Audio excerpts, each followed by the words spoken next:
दोस्तों, एक मेंढकी कैसे बनी रावण की पत्नी, रामायण का रहस्य। मंदोदरी से जुड़े 13 तथ्य। मंदोदरी लंका की महारानी और रावण की प्रमुख पत्नी एक ऐसी व्यक्तित्व थी जो सुंदरता, बुद्धिमान और नैतिकता का अद्वितीय संगम थी।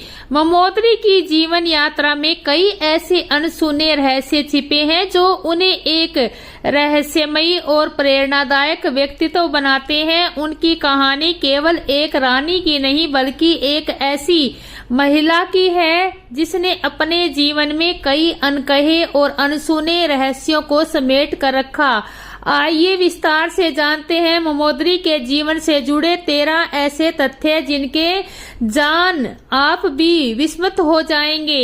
मंदोदरी की सुंदरता। माता सीता के बाद संपूर्ण रामायण में मंदोदरी दूसरे सबसे सुंदर महिला थी। जब माता सीता की खोज करते हुए हनुमान जी लंका पहुंचे तो उन्होंने रावण के महल का कोना कोना छान मारा, किंतु कहीं भी उन्हें सीता जी के दर्शन नहीं हुए। सीता जी को न देख पाने के कारण वह बहुत ही दुखी और चिंतित हो रहे थे। तदनंतर रावण के महल में हनुमान जी ने सुंदर रूप वाली मंदोदरी को पलंग पर लेटे हुए देखा। हनुमान जी ने उसे अलंकृत को देखा और तर्क किया कि सौंदर्य और यौवन की संपदा से परिपूर्ण यह देवी सीता ही हो सकती है। उन्हें कुछ क्षणों के लिए ऐसा भ्रम हुआ कि यही सीता जी है, लेकिन दूसरे उन्होंने समझ लिया कि यह सीता जी नहीं हो सकती, यह तो अनंत प्रसन्न दिखलाई दे रही है। माता सीता जी तो यहाँ भी होगी। भगवान श्री रामचंद्र जी से दूर होने के कारण बहुत ही दुखी होगी। इस वृत्तांत से यह ज्ञात होता है कि मंदोदरी अति सुंदर थी, जिसकी पुत्री थी मंदोदरी। मंदोदरी हेमा नामक अप्सरा की पुत्री थी। उनके पिता मायासुर थे जो असुरों में एक प्रतिभाशाली वास्तुकार थे। पुराण कथा के अनुसार एक बार मथुरा नामक एक अप्सरा कैलाश पर्वत पर पहुंची। देवी पार्वती को वहां न पाकर वह भगवान शिव को आश्रित करने का प्रयत्न करने लगी। तब देवी पार्वती ने क्रोध में आकर मथुरा को 12 वर्षों तक एक मेंढकी बनके कुएं में रहने का श्राप दिया और कहा कि अगर इसे 12 वर्षों तक घोर तपस्या किया तब उसे उस योनि से मुक्ति मिल जाएगी। मथुरा ने 12 वर्षों तक उस कुएं में रहकर मेंढक रूप में कठोर तप किया।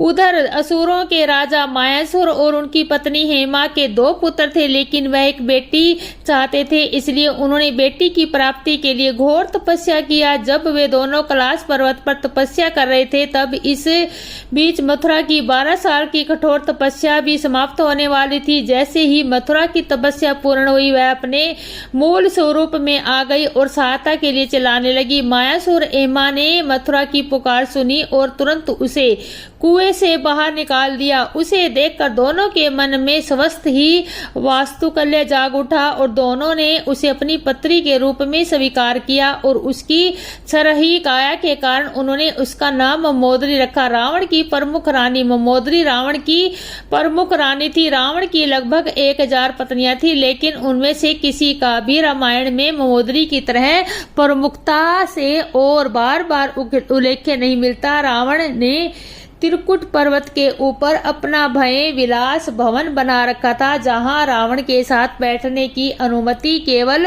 मंदोदरी को ही थी। रावण ने बलपूर्वक किया था मंदोदरी का विवाह। एक समय रावण मायासुर की नगरी में पहुंचा। वहां मंदोदरी को देखते ही वह उस पर मोहित हो गया। रावण ने मायासुर से कहा कि वह उनकी बेटी से विवाह करना चाहता है। रावण एक शक्तिशाली शासक था। राक्षस माया ने अपनी पुत्री मंदोदरी को रावण को उनके पराक्रम से डरकर ही भेंट कर दिया। रावण ने भी सहस्त्र मंदोदरी को अपनी पत्नी के रूप में स्वीकार कर लिया। मंदोदरी का जन्म स्थान आज भी है। ऐसा माना जाता है कि जोधपुर से सटा मंडोर शहर मंदोदरी का मूल स्थान है और उन्होंने और लंकापति रावण ने वहीं पर एक दूसरे के साथ विवाह किया था। मंदोदरी के कितने पुत्र थे? मंदोदरी के 2 पुत्र थे, मेघनाथ और अक्षय कुमार। मेघनाथ रावण और मंदोदरी का सबसे बड़ा पुत्र पुत्र था, जिसका वध लक्ष्मण जी के हाथों हुआ, और वहीं उनके दूसरे पुत्र अक्षय कुमार का वध हनुमान जी के द्वारा हुआ। पंच तत्वों में एक ममोदरी, 5 तत्वों में रानी ममोदरी को जल के समान माना जाता है, तो सतह पर अशांत और गहराई में अपनी आध्यात्मिकता खोज में है। बुद्धिमान और विशुद्धि ममोदरी ने वेदों, शास्त्रों और विभिन्न कलाओं में शिक्षा प्राप्त की थी। उनकी बुद्धिमत्ता और ज्ञान का स्तर इतना ऊंचा था कि रावण भी उनसे परामर्श लेता था। ममोदरी ने की थी सीता की रक्षा। दुष्ट रावण माता सीता का वध करना चाहता था, लेकिन ममोदरी ही थी जिसने उसे इस पाप से रोका। वाल्मीकि रामायण सुंदरकांड सन 58 के अनुसार एक समय रावण देवी सीता के पास जाकर बोला, सीते, यदि तुम घमंड में आकर मेरा अभिवंदन नहीं करेगी तो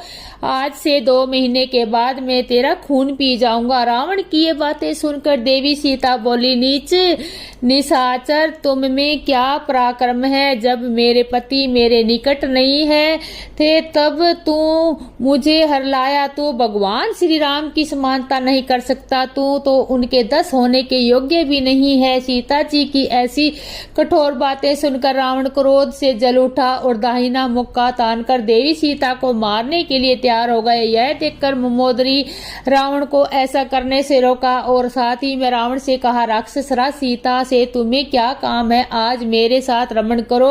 सीता मुझसे अधिक सुंदर नहीं है। दंतर वह रावण को महल में ले आई और इस प्रकार ममोदरी ने सीता जी के प्राणों की रक्षा की। ममोदरी ने रावण को श्री राम से क्षमा मांगने और संधि करने को बोला था। रामायण में कई बार इसका प्रश्न आया कि ममोदरी ने अंतिम समय तक रावण को समझाने का बहुत प्रयास किया कि वह सीता को लौटा दे तथा श्री राम की शरण में चला जाए। ममोदरी भगवान विष्णु के बल से अच्छी तरह परिचित थी और वह श्री राम को दिव्य और धर्म परायण मानती थी। ममोदरी ने लंका के विनाश से पहले रावण को श्री राम से संधि करने का सुझाव दिया था, जिसे रावण ने अस्वीकार कर दिया। उन्होंने केवल रावण को ही नहीं अपितु अपने पुत्र मेघनाथ को भी समझाने का बहुत प्रयास किया था, लेकिन विफल रहे। पुत्र और भाई का वध हो जाने पर भी रावण ने राजरानी ममोदरी की बात न मानी और कुल का सर्वनाश कर दिया। ममोदरी की 5 कन्याओं में होती थी गणना। ममोदरी की गणना पराय स्मरणीय 5 कन्याओं में की जाती थी। 5 कन्या में 5 कन्याएं हैं जिनका हिंदू धर्म ग्रंथों में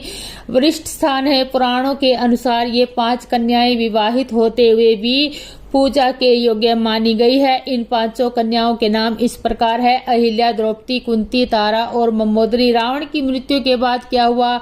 ममोदरी का रावण की मृत्यु के पश्चात उसके कुल के केवल विभीषण और कुल की कुछ महिलाएं ही जीवित बची थी। युद्ध के पश्चात अन्य विधवाओं के साथ ममोदरी भी युद्ध भूमि पर गई और वहां अपने पति पुत्रों को अन्य संबंधियों का शव देखकर अत्यंत दुखी हुई। रावण की मृत्यु के बाद वह विलाप करती रही, जिस पर वाल्मीकि रामायण में एक पूरा अध्याय है। किंतु इसके बाद ममोदरी का क्या होता है वाल्मीकि रामायण में, पर इस पर कुछ नहीं बताया गया। श्री राम ने लंका के सुखद भविष्य हेतु विभीषण को राजपाट सौंप दिया था।